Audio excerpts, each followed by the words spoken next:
बिस्मिल्लाहिर्रहमानिर्रहीम। 10th class physics हम numerical कर रहे हैं।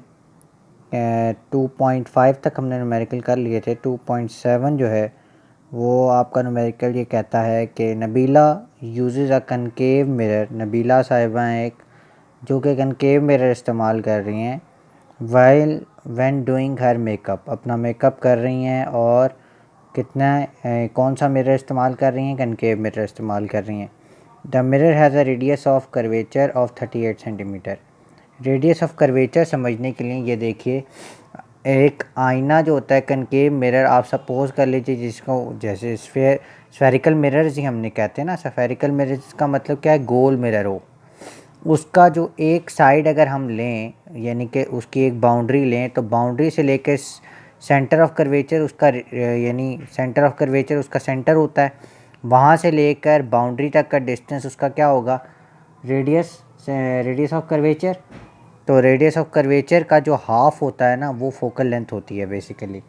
उसने आपको रेडियस ऑफ कर्वेचर दिया हुआ है, वो कहता है the radius of curvature is of 38 centimetre. Radius of curvature है 38 सेंटीमीटर।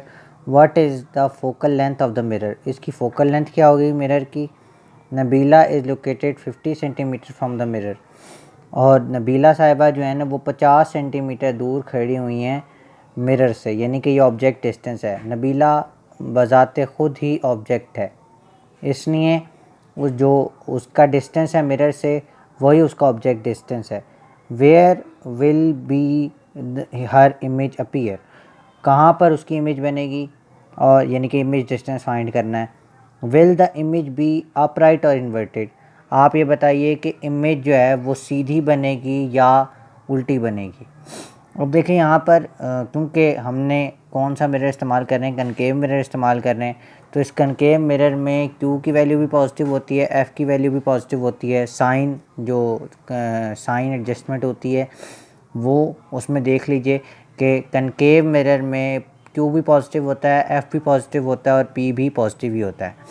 डिस्टेंस ऑफ ऑब्जेक्ट आपको दिया हुआ है 50 सेंटीमीटर। फोकल लेंथ आपने फाइंड करनी है। रेडियस ऑफ कर्वेचर R जो है वो आपको दिया हुआ है 38 सेंटीमीटर। तो आप फोकल लेंथ पहले निकाल सकते हैं और उसके अलावा जो आपको फाइंड करना है वो है डिस्टेंस ऑफ इमेज फाइंड करनी है Q, जिसको हम Q से डिनोट करते हैं। नेचर ऑफ इमेज भी बतानी है कि अपराइट है या इन्वर्टेड है, यानी सीधी बनेगी या उल्टी बनेगी। F का फार्मूला यहाँ पर सिंपल है, F is equal to R/2 यानी radius of curvature divide by 2। तो F इज़ इक्वल टू क्या आ जाएगा? 38 divide by 2 is equal to 19 centimetre. Focal length आपकी आ गई। फोकल लेंथ के बाद आपने Q फाइंड करना है। आपके पास P की वैल्यू 50 मौजूद है, F की वैल्यू 19 आ गई है। आप वो वैल्यूज़ पुट कीजिए इस फार्मूले में, 1/F is equal to 1/P plus 1/Q। क्योंकि कनकेव मिरर इस्तेमाल हो रहा है इसलिए हम सारी वैल्यूज़ पॉजिटिव रखेंगे। 1/50 इधर प्लस हो रहा था, दूसरी साइड पे इक्वल टू के जाकर माइनस हो जाएगा। माइनस करेंगे तो ऊपर 50 माइनस 19 आ जाएगा, नीचे एलसीएम में 950 आ जाएगा। आप 31 को डिवाइड कर देंगे 950 से तो आपके पास आंसर आ जाएगा 0.033 डिवाइड बाई 1, क्योंकि ये जब ख़त्म होगा 950 तो ख़त्म हो जाएगा, नीचे 1 आ जाएगा और इज इक्वल टू 1/Q। और क्रॉस मल्टीप्लिकेशन करेंगे तो Q इंटू यानी 0.033 Q इज इक्वल टू 1। तो 1 को जब आप डिवाइड करेंगे 0.033 से तो आपके पास Q की वैल्यू आ जाएगी 30.65 centimetre. As the both values of F and Q are positive, क्योंकि F और Q दोनों की वैल्यू पॉजिटिव थी, therefore the image will be inverted, इसलिए इमेज जो है वो उल्टी बनेगी, सीधी नहीं बनेगी। उसके बाद हम जा रहे हैं क्वेश्चन नंबर जो हमारा है 12.8 की तरफ जा रहे हैं। 12.8 ये कहता है, मेरी बुक का काफ़ी हशा ख़राब हुआ है इसलिए मैं बुक दिखाना नहीं चाहता आपको। ज़रा देख लीजिए कि 12.8 की सूरत हाल क्या है कि 12.8 ये कहता है एन ऑब्जेक्ट 4 सेंटीमीटर हाई। एक ऑब्जेक्ट है जो कि 4 सेंटीमीटर लंबा है, हाइट उसकी दी हुई है, टॉल है, और at a distance of 12 centimetre from a convex lens. यहाँ पर कन्वेक्स लेंस इस्तेमाल हुआ है। आगे जितने सवाल हैं वो लेंसेज से हैं। मिरर से उलट हिसाब होता है लेंस का। अगर कनकेव लेंस में सारी वैल्यूज़ पॉजिटिव होती हैं तो कन्वेक्स लेंस में सारी पॉजिटिव होती हैं, और अगर कन्वेक्स लेंस में सारी पॉजिटिव होती हैं, सॉरी कनकेव लेंस में सारी नेगेटिव होती हैं, तो पी के अलावा दोनों नेगेटिव होती हैं, और कनकेव मिरर में सारी पॉजिटिव होती हैं। दोनों इन्वर्स चलते हैं, एक दूसरे से उलट चलते हैं। अब ऑब्जेक्ट हाइट उसने दी है 4 सेंटीमीटर, पी की वैल्यू आपको दी हुई है, यानी कि ऑब्जेक्ट डिस्टेंस आपको दिया हुआ है कि लेंस से इतना दूर ऑब्जेक्ट रखा हुआ है, 12 सेंटीमीटर रखा हुआ है। फोकल लेंथ आपको उसने दी हुई है कि वो कहता है the concave lens of a focal length is 15 centimetre. उस कनकेव लेंस की फोकल लेंथ जो है वो कन्वेक्स लेंस की फोकल लेंथ जो है वो है एक मिनट, हाँ जी, कन्वेक्स लेंस की जो फोकल लेंथ है वो है 8 centimetre. Calculate the position of size of the image. क्या कहता है कि कैलकुलेट कीजिए position and size of the image. Size भी इमेज का बताइए और पोजीशन भी बताइए कि इमेज कहाँ बनेगी, यानी इमेज डिस्टेंस फाइंड करना है। क्यों height also state the nature of the image. ये भी बताइए कि इमेज सीधी बनेगी या उल्टी बनेगी। हाइट ऑफ द इमेज भी फाइंड करना है, क्यू भी फाइंड करना है, यानी q distance of image. Height of image I कहते हैं, वैसे इसको मैग्नीफिकेशन भी कहते हैं। मैग्नीफिकेशन से मुराद ये बड़ी बनेगी या बहुत छोटी बनेगी। मैग्नीफिकेशन भी इस्तेमाल होता है और डिमिनिशिंग भी इस्तेमाल होता है। दोनों लफ्ज़ एक ही कैटेगरी में इस्तेमाल होते हैं, एक दूसरे से ऑपोजिट। अब नेचर ऑफ इमेज भी बतानी है कि इन्वर्टेड बनेगी या इरेक्ट बनेगी, यानी सीधी बनेगी।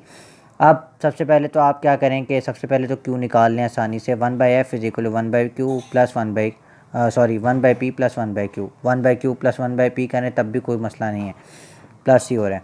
उसके बाद लेकिन यहाँ पर साइंस में आपने गलती नहीं करनी। एफ भी पॉजिटिव है, पी भी पॉजिटिव है, क्यू भी पॉजिटिव है। अब क्या करें कि वैल्यूज़ पुट कीजिए। 1/f की जगह 1/8 आ जाएगा, 1/p की जगह 1/12 आ जाएगा, प्लस 1/q। और यहाँ पर 1/12 प्लस हो रहा है, दूसरी साइड पे जाके माइनस हो जाएगा। आप एलसीएम लेंगे 24 आ जाएगा।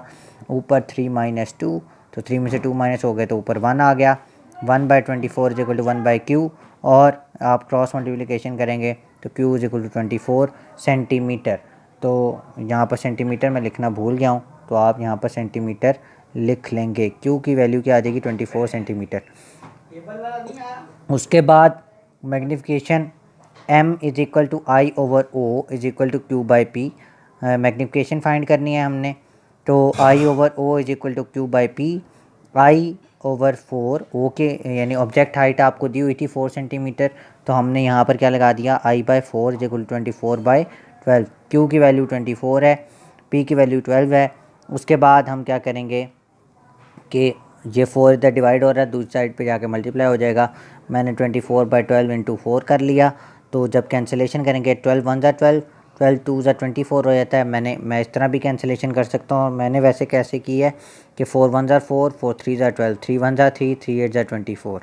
ऐसे कर लीजिए या ऐसे कर लें। 12 1 ज़ा 12, 12 2 ज़ा 24, 2 आ जाएगा यहाँ पर, 2 4 ज़ा 8, तो 8 सेंटीमीटर ही आपका आंसर आ जाएगा आई, यानी कि इमेज हाइट आपकी आ जाएगी 8 centimetre. The image will be real and inverted. Image क्या होगी, रियल होगी और इन्वर्टेड बनेगी। एक तो रियल भी बनेगी और इन्वर्टेड बनेगी, उल्टी बनेगी।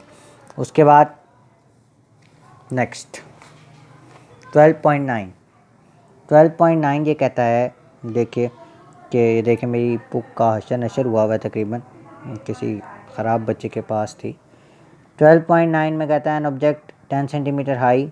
एक ऑब्जेक्ट हाइट उसने दी हुई है 10 सेंटीमीटर और place at a distance of 20 centimetre, और वो ऑब्जेक्ट डिस्टेंस भी दे रहा है 20 centimetre from concave lens. Concave lens इस्तेमाल हो रहा है इस सिचुएशन में। Of focal length of 15 centimetre, जिसकी फोकल लेंथ 15 सेंटीमीटर है। कैलकुलेट पोजीशन और साइज़ ऑफ द इमेज, यानी इमेज डिस्टेंस फाइंड करें, और also state the nature of the image, और मैग्नीफिकेशन भी फाइंड करें और नेचर ऑफ इमेज भी बताइए। देखिए ये सारा डाटा बनता है इसका। कनकेव लेंस है, इसमें इसका एफ़ जो है वो नेगेटिव होगा, क्यू भी नेगेटिव होगा, पी पॉजिटिव होगा। उसके बाद क्या तरीक़ाकार होगा, ऑब्जेक्ट हाइट ओ से डिनोट करते हैं हम, 10 सेंटीमीटर दिया हुआ है। डिस्टेंस ऑफ ऑब्जेक्ट पी से डिनोट करते हैं 20 सेंटीमीटर दिया हुआ है। फोकल लेंथ एफ है जो कि 15 सेंटीमीटर दिया हुआ है। इमेज डिस्टेंस क्यू है जो कि हमने फाइंड करना है। मैग्नीफिकेशन आई है। इमेज हाइट जिसको आप वो कह रहे हैं, दोनों एक ही बातें होती हैं। नेचर ऑफ इमेज इन्वर्टेड बनेगी या अपराइट बनेगी या सीधी बनेगी या उल्टी बनेगी। सबसे पहले तो आप 1/q यानी q पहले फाइंड कर सकते हैं। p भी आपके पास f भी है। 1/f is equal to 1/p plus 1/q। तो 1/f माइनस 1/p क्योंकि हमारे पास f और p की वैल्यू है तो f तो हमारा नेगेटिव होगा। क्यों? क्योंकि यहाँ पर हम कनकेव लेंस इस्तेमाल कर रहे हैं तो f की वैल्यू यहाँ पर नेगेटिव आएगी। तो नेगेटिव करेंगे तो ये फ्रैक्शन ही नेगेटिव हो जाएगी। Negative 1/15 minus 1/20 is equal to 1/q। तो 1 से डिवाइड कर दें 15 को तो आ जाएगा -0.0667 माइनस 1/20 करेंगे तो 0.05 आ जाएगा इज इक्वल टू 1/q। इसमें से ये दोनों ऐड कर लीजिए, सेम साइन है आंसर लेकिन माइनस में होगा। 0.1167 divide by 1 is equal to 1/q। Cross multiplication कर लीजिए, 1 1 ज़ार 1 और माइनस 0.1167 तो 1 से नीचे आप जाकर डिवाइड कर दीजिए -0.1167 को इज इक्वल टू q। तो आपके पास आंसर आ जाएगा q का -8.57 सेंटीमीटर। तो उसके बाद मैग्नीफिकेशन हम फाइंड करने जा रहे हैं या आई फाइंड करने जा रहे हैं। ऑब्जेक्ट हाइट फाइंड करने इमेज हाइट फाइंड करने जा रहे हैं। आई हमने फाइंड करना है। I divide by O is equal to Q by P. तो ओ की वैल्यू आपको दी हुई है जो कि 10 सेंटीमीटर है, ठीक है। और जो आपको क्यू की वैल्यू आपने ये निकाल ली 8.57 और पी की वैल्यू आपको दी हुई है 20। तो आप क्या करेंगे, यहाँ पर क्यू की वैल्यू पॉजिटिव ही लगाएंगे। क्यों? क्योंकि हाइट कभी भी नेगेटिव में नहीं हो सकती। नेगेटिव में आंसर आ जाएगा, नेगेटिव में नहीं होनी चाहिए। हाइट आपने फाइंड करनी है, इसलिए 8.57 डिवाइडेड बाई 20 मल्टीप्लाई बाई 10। तो आप जब इसको कैंसिलेशन करेंगे तो 0 0 से कैंसिल हो गया, 2 नीचे रह गया। 8.57 को 2 से डिवाइड करेंगे तो आपके पास आ जाएगा 4.285 सेंटीमीटर। तो आपके पास एक चीज़ और देखिए, इमेज जो है आपकी छोटी बन रही है, बजाय ये कि ऑब्जेक्ट आपका था 10 सेंटीमीटर हाइट का, लेकिन आपके पास इमेज हाइट जो उसकी बन रही है वो बन रही है 4.285 सेंटीमीटर की। यानी कि इमेज जो है वो छोटी बन रही है, यानी लेंस जो है वो उसको छोटा करके दिखा रहा है। उसके बाद लास्ट ये चीज़ देखनी थी कि नेचर ऑफ इमेज क्या है। The nature of image will B virtual and erect. एक तो ये कि इमेज जो है वो वर्चुअल बनेगी, यानी कि असल जैसी नहीं है, ख़याली तस्वीर है। और इरेक्ट बनेगी, सीधी बनेगी। The image is diminished, image बजाय मैग्नीफाई होने के छोटी हो जाएगी। उसके बाद आपके पास जो है वो लास्ट है 2.10।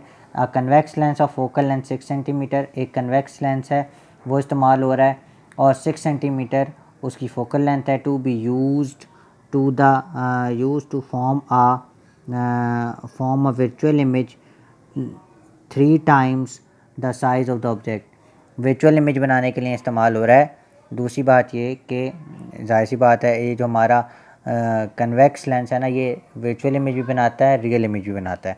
इसमें क्या होता है कि जब आप फोकल लेंथ और सेंटर ऑफ यानी ऑब्जेक्ट जिसको आप कहते हैं ना कि ऑप्टिकल सेंटर और फोकल लेंथ के दरमियान में जब आप ऑब्जेक्ट रखते हैं तो आपकी इमेज जो है बजाय लेंस के बाद बनने के लेंस से पहले बन जाती है, पीछे बनती है, ठीक है। तो उसमें क्या होता है कि वो वर्चुअल इमेज बनती है। तो वर्चुअल इमेज में जो हमारी एफ़ है वो पॉजिटिव रहती है, लेकिन क्यू जो है वो नेगेटिव हो जाता है। और जो आपका पी है वो पॉजिटिव ही रहता है। अब कन्वेक्स लेंस में एक खुसूसियत है, ये पॉजिटिव भी इमेज होती है लेकिन नेगेटिव भी बनाता है। इस केस में ये नेगेटिव बना रहा है। अब इसमें वो कहता है कि जो इमेज बनेगी वो इमेज डिस्टेंस बनेगा वो ऑब्जेक्ट से 3 गुना ज़्यादा दूर बनेगा, यानी जितना p की वैल्यू होगी उससे 3 गुना बनेगी। तो हमने तो p फाइंड करना है, हमारे पास तो p है ही नहीं। तो हम क्या करेंगे, 1/f is equal to 1/p plus 1/q। अब 1/f की जगह हमने क्या लगा दिया, 6 हमें दिया हुआ था और 1/p plus is equal to 1/p plus 1/q Q की जगह हमने क्या लगा लिया, -3p जो आपको उसने दिया हुआ ये। उसके बाद ये माइनस प्लस माइनस हो जाएगा, 1/p माइनस 1/3p, एलसीएम लेंगे तो 3p आ जाएगा यहाँ पर। और जब p से p कैंसिल हो गया, 3 ऊपर मल्टीप्लाई हो जाएगा तो 3 1 ज़ा 3, -3p से कैंसिल हो जाएगा, ऊपर 1 रह गया, 1 1 ज़ा 1, 3 - 1 2, और इधर 1/6 इक्वल 2/3p, क्रॉस मल्टीप्लाई कर दीजिए, 2 6 ज़ा 12, 12 इज इक्वल टू 3p, और यहाँ पर 3 मल्टीप्लाई हो रहा है, इधर नीचे जाके डिवाइड हो जाएगा इक्वल टू की दूसरी साइड पे, तो 4 सेंटीमीटर ऑब्जेक्ट डिस्टेंस आपके पास आ जाएगा p। ठीक है, और आपकी जो इमेज डिस्टेंस है वो भी आपका आ सकता है कैसे, कि आप इस इमेज डिस्टेंस जो है वो आपको उसने कहा नहीं है वैसे फाइंड करने के लिए, लेकिन आप इमेज डिस्टेंस नेगेटिव में आएगा कैसे, कि 3 और p की जगह आप 4 पुट कर लेंगे, तो 3 4 ज़ार 12, q की वैल्यू होगी -12। ठीक है, तो ये आपका क्वेश्चन है। यानी कि आपके ये सारे न्यूमेरिकल्स कंप्लीट हो गए हैं। शॉर्ट क्वेश्चन आंसर्स मैं आपको सॉफ्ट कॉपी में इंशाल्लाह आपको प्रोवाइड कर दूंगा, वो भी आपको व्हाट्सएप पे मिल जाएंगे, और जो आपकी पिक्चर्स हैं इस न्यूमेरिकल्स की वो भी आपको मिल जाएंगी व्हाट्सएप पे। Thank you very much. अल्लाह हाफिज़।